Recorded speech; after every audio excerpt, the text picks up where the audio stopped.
guys, welcome back to my channel. To prepare the hair growth treatment, we will be needing a few ingredients. Starting with the first ingredient, we have fresh aloe vera leaf.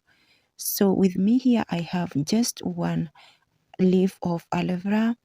So I just cut it into two equal sides, and I'm just going to use one piece. So my aloe vera is already clean. When I cut it, I dipped it in water for 1 hour in order to get rid of latex, a yellow substance that comes out whenever you cut fresh aloe vera. So to prevent irritation, you need to soak it in water for at least 30 to 1 hour. So the second ingredient we will be needing is cloves. We will be needing cloves to make this treatment. Cloves are beneficial for our hair.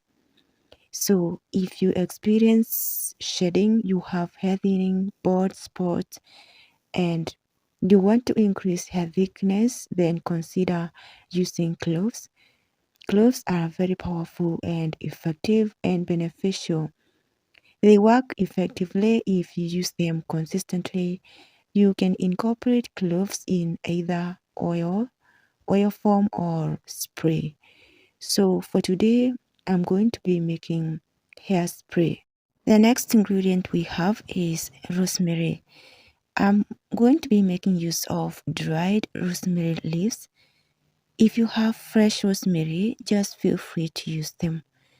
Rosemary is a very powerful herb that you do not need to skip anytime you are making your hair growth treatment or hair growth oil. This herb is very powerful. It works effectively and in a short period of time if you use consistently.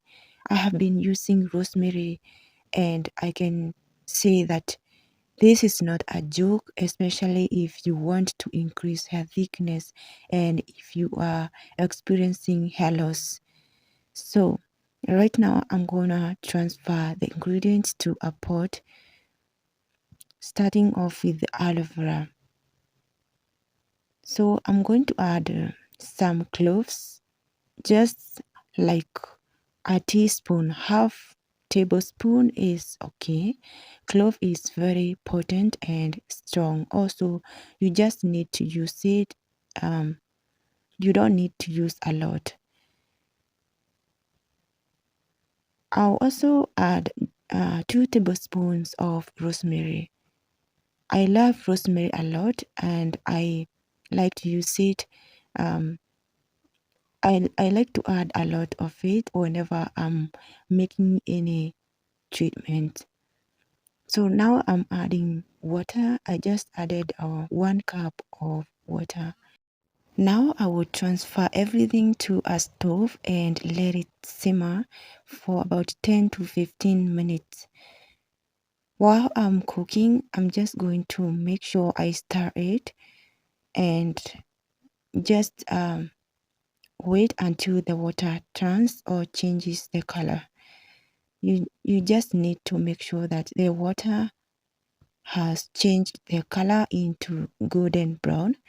That way you know that the treatment is ready, and then you remove it from heat and let it cool down. So once it cools down, go ahead and strain out your treatment. Thank you so much guys for watching this video up to this point, and if you haven't yet subscribed to my channel, consider subscribing and also give this video a thumbs up. Turn on the bell notification so you will always be notified every time I upload a new video. So now I'm gonna transfer to an applicator bottle and I'll leave it for a few minutes and then I'll do the application. Now into the application, I'm going to apply this when my hair is in twist.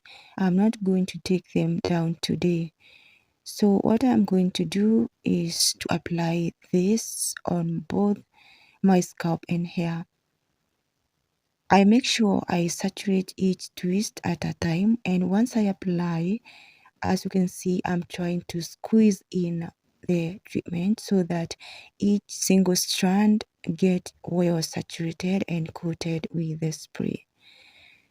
I'm also focusing on my ends because the ends are the driest part of the hair, and because they are the oldest part, you need to take time whenever you are moisturizing your hair.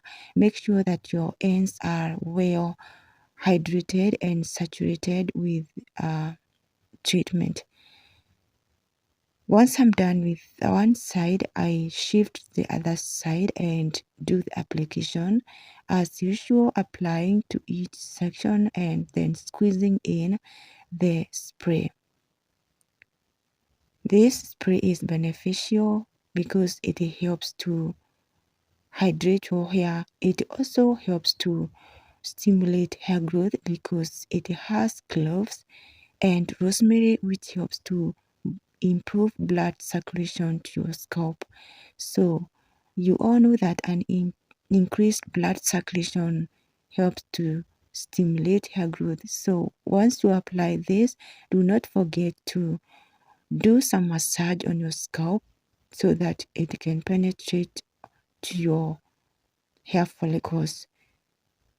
Also, one thing I like to do when I apply a leave-in treatment like this, I don't like to skip applying a leave-in conditioner or moisturizer, which is very beneficial. This spray is just water, and if you apply and leave it like that, your hair will dry, which is not good. And if it dries out, they can break. So that's why it is essential to follow up with your leave-in conditioner after the application.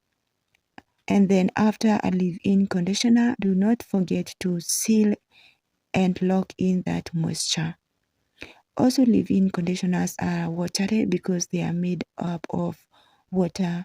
So do not skip sealing in that moisture with hair butter or oil.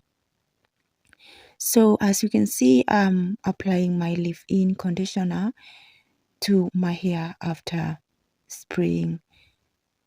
So we're coming to the end of this video. Thank you so much guys for watching. I hope you enjoyed this video, and if so, give it a thumbs up and also subscribe to my channel. If you haven't yet subscribed, turn on the bell notification so you will always be notified every time I upload a new video, and also leave a comment down below. I will see you in the next video. Bye.